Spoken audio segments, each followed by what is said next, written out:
আরেকটা জিনিস মনে রাখতে হবে যে কেউ কারো রিজিকে ভাগ বসায় না, কেউ না।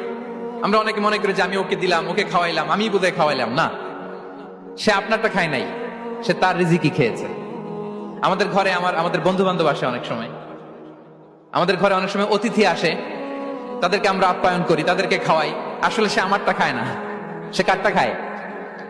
তার নিজেরটাই খায়। বিষ্ণু ইসলাম এটা খুব সুন্দর করে বলেছেন। ওনার কাজিন চাচাতো ভাই আব্দুল্লাহ ইবনে আব্বাসকে একদিন অনেক নাসিহা করছিলেন। করতে করতে এক পর্যায়ে তিনি বললেন, ওয়া আলাম, ইবনে আব্বাসকে বলছেন, ওয়া আলাম আন্না মা আসাবাকা লাম ইয়াকুন লিইখতিআক ওয়া মা আখতাআকা লাম ইয়াকুন লিইউসিবাক। আব্দুল্লাহ, জেনে রেখো, যেটা তুমি পাওয়ার এটা তুমি কোনোদিন হারাবা না। যেটা তোমার হওয়ার কথা ছিল ওটা তুমি কোনোদিন মিস করবা না।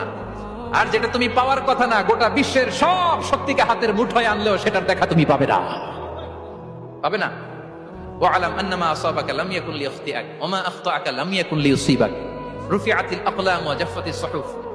আব্দুল্লাহ, রিজিক নিয়ে চিন্তিত হয়ো না, রিজিক নিয়ে পেরেশান হয়ো না। প্লে ইউর রোল, রিজিক ইজ ফিক্সড।